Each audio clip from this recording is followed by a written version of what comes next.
Sema inakuwaje ndugu zangu? Karibu tena kwenye episode nyingine ya zoni yetu. Kwa leo bwana, nataka niongelee mambo mawili matatu machache nini. Nimeyakumbuka wakati kwenye michakato yangu ya hapa na pale. Unajua Kiswahili, naongelea kwa sisi ambao tuko nje ya nchi, especially Marekani. Kuna tuseme argument tulikuwa tumeipata, changamoto fulani tulikuwa tunaongea kwenye group fulani tuliko hapa Marekani.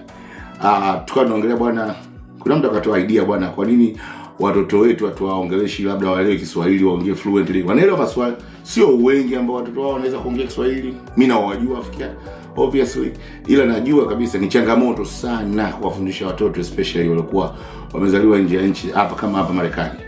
Sasa leo kuna mtu akatoa changamoto, akasema bwana ni kujitahidi, lakini mimi naomba niongee kama mzazi mwenye watoto ambao sasa hivi wameshakuwa wakubwa, wengine wako college. Ni changamoto gani nilipata kwenye kumfundisha mtoto Kiswahili akiongea kabisa, especially kama aendi Afrika mara kwa mara, na kama hana watoto ambao wengine wanaongea Kiswahili. Mtoto akiwa mdogo mpaka akifikia kama umri wa miaka 5 hapa Marekani wanaanza inaitwa pre-kindergarten. Ina maana anakwenda shule maybe kama unalipini masaa 4, it's been a while, masaa 4. Akifika miaka 6 I believe anaanza kindergarten. Sasa kindergarten wanaingia asubuhi kwenye saa 2 mpaka kwenye saa 9. Akiwa shule na maana anaongea Kiingereza. Arudi nyumbani vitu vingi amejifunza kwa Kiingereza. Unaweza kumuongelesha Kiswahili kama wazazi wote wanaongea Kiswahili. Tatizo kubwa linakuja pale anapoanza kuingia middle school.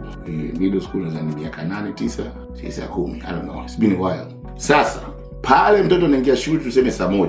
Akitoka shule saa 9, saa 10:30, 11 anaanza michezo. Akimaliza michezo saa 1, saa 1:30 usiku, akirudi nyumbani homeworks, ameshajichokea, oge hale, analala. Hiyo tunaongelea Jumatatu mpaka Ijumaa, na mara nyingi Jumamosi kuna games. Inakuwa ni ngumu sana kwa mzazi kukeep up kumfundisha mtoto Kiswahili kwa mimi ninavyoona. So sometimes mtu anaweza akakwambia bwana, wewe umekuwa mvivu, mbona nchi jirani kama Mexico watoto wao wanaongea Spanish. Sasa tatizo moja lilokuja hapa ni kwamba wenzetu wa Mexicani wapo wengi, wanazo daycare zinaongea Spanish, wana channels zinaongea Spanish. Sio tu hivyo, hata shule kuna watoto wanaongea hizo lugha, na vile vile ni rahisi wao kuelewa kwa sababu mtaani wapo, wanaweza kukaa mtaa mzima watu karibia 5,000 wana asili ya kuongea Spanish. So kwao ni rahisi. Kwa sisi labda tukue kwa idadi au tuwe na mazingira mengi ambayo wanaweza kujifunza Kiswahili. Na hata hivyo kuna changamoto nyingine nataka nikwambie ukiwa unaongea Kiswahili. Kwa mfano, najua baadhi yetu wengi sana hapa walikutwa na kitu. Unajua umependana na mwanamke wa Kimarekani, alafu maybe 2 weeks unaambia utamwambiaje I like you kwa Kiswahili kwa mfano? Utamwambia nakupenda? Unajua watu watapenda, people do like their jobs, they don't love their jobs. Wewe unaipenda kazi yako. Sasa unawezaje kumwambia mtu na I like my job in Swahili?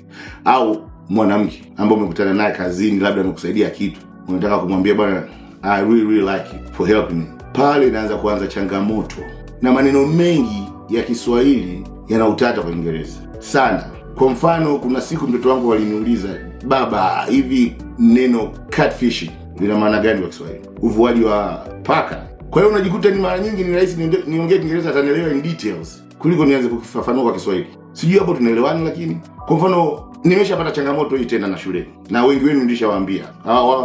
Wengi wanajua tumeshakutana na pande nyingi za hapa Marekani, maybe Tanzania na kitu na vitu kama vile. Mimi nilipigiwa simu kutoka shule nikaulizwa, "Nyinyi mko wangapi Marekani?" Nikaambia, "Kwani kuna tatizo gani?" Wakaambia, "Watoto wako kila mtu uncle aunt." Yaani watu wengi kila nikimsikia uncle, tulikuwa na uncle fulani, nilikuwa na auntie fulani. Ila sasa ukija kugundua ndio tunavyoambiana, ndio tunavyoitana, kabini fafanue.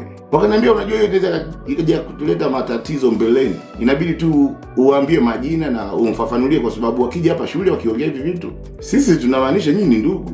Kumbe ni sio." Niambia, "Naona bwana." Sasa kingine, Wamarekani wanasema uncle ni uncle, awe baba mdogo awe mjomba ni uncle. Shangazi, mama mdogo ni auntie. Umeona inavyochanganya habari hapo. Kwa hiyo Kiswahili sometimes nadhani watu wanaona kama wengine wamekuwa wazembe kufundisha watoto wao labda Kiswahili, lakini mimi nawafafanulia tu kwamba sio kweli. Watu wanajitahidi, la kutokana na mazingira tunayoishi ni vigumu sana kuweza kumfafanulia mtoto akaelewa kwa ndani. Na vitu kama kwa mfano Chips. Marekani mwambie chips sio kiepe bana. Umeona? Sasa kwa hiyo unajikuta Kiswahili tunaongea wenyewe. Ni kuchanganya. Nakumbuka niliambiwa in the past, bwana, kama unataka mtoto wako aelewe lugha, kwa nini asielewe lugha inampa yeye baadaye? Ina make sense. Najua ni utamaduni Kiswahili, lakini sidhani kama mtoto anazaliwa Marekani ana ile power ya kubadilika.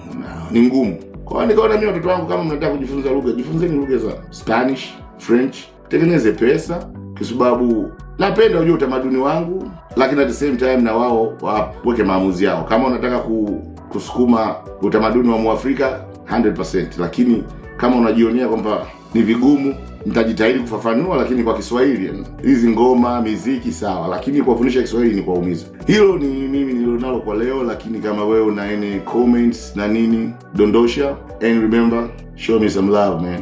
Nipe likes, follow me. Mpaka pale nitakapopata tena muda nitakuja kuongea nanyi. Ni mimi kijana wenu Nephew, niko chini ya basement napambana na hali yangu. Until next time, love each other.